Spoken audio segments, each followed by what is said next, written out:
China's influence on U.S. campuses is not limited to Confucius institutes. Many universities rely on Chinese international students to make up for dwindling enrollment. According to data from the Institute of International Education, there were over 350,000 Chinese international students in the U.S. from 2016 to 2017. China is the #1 country of origin, making up 32% of all international students in the U.S. This gives China leverage over universities, both with funding for CIs and sending students to the U.S. One side effect of this is self-censorship.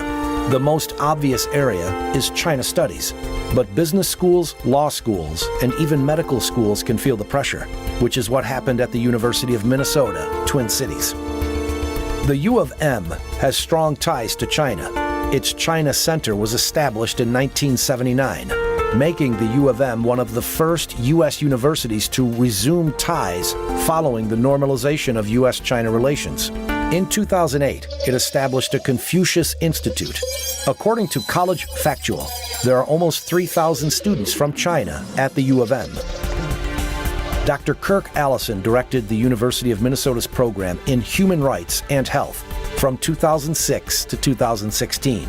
He's an outspoken critic of China's organ transplant system, which persistent and credible reports indicate supports a systematic, state-sanctioned organ harvesting from non-consenting prisoners of conscience, including Falun Gong practitioners and members of other religious and ethnic minority groups. In 2012, the University of Minnesota granted an honorary doctorate to Chen Zhu, Minister of Health from China. Dr. Ellison openly objected to it. In October 2012, the University of Minnesota granted an honorary doctorate to Dr. Chen Zhu. I think he was the Minister of Health from China. Right. You were against it. Why? Right. In my view, it's not proper to provide an honorary doctorate for an individual who is sitting administratively at the top of a system in which prisoners in a death penalty system in which there's insufficient representation in particular, in which there have been confirmed reports of prisoners of conscience being executed or being sources of organs, etc., to receive an honorary doctorate. In 2016, Dr. Allison's program on human rights and health was closed by the university.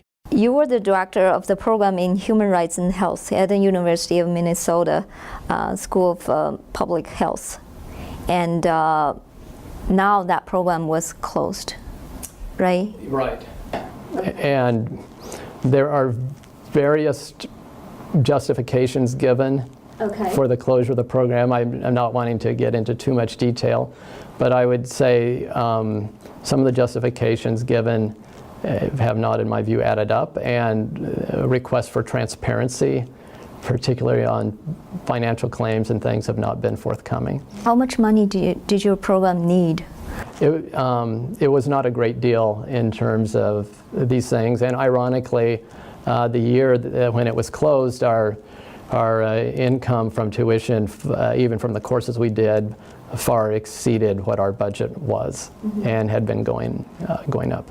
Is the closure of your program connected to your research into this forced organ harvesting of Chinese prisoners of conscience in any way? Probably not primarily, though. There's a question of if something is a burr under the saddle for some time in various areas, maybe does that count against, So it's a little hard to say. Even if the university didn't say this is related to China and stuff, but one cannot help thinking, there's opportunity cost of, getting China upset because the university is dependent on Chinese students and stuff. Right. On the other side, it's you. There's been a lot of discussion about this kind of thing. Even when David Mattis came one time to talk, there was a situation in which somebody in an administrative structure wanted to look at the flyer that was being used to advertise the talk, which was extraordinary, right? Because at the time there was some sensitive program that was about to launch that was related to China. Right. And so there can be a kind of self-censorship that kicks in. And if you're wanting to be one of the top 3 universities or one of the whatever, it's hard to do all of that and not play ball with 1/5 of the world's population. The university is paying a price, and part of that price is you and people like you, right? Well, it may be in certain circumstances, you know. Right. And in that sense, one may end up being, quote, collateral damage, right? But do they care about the price they pay? Cost you and your program?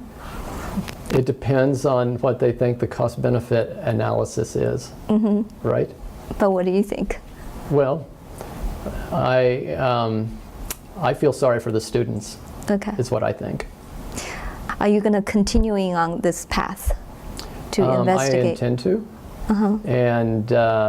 and we'll see what happens and in what format. Yeah. Why is this important to you? Well, I think human beings are important.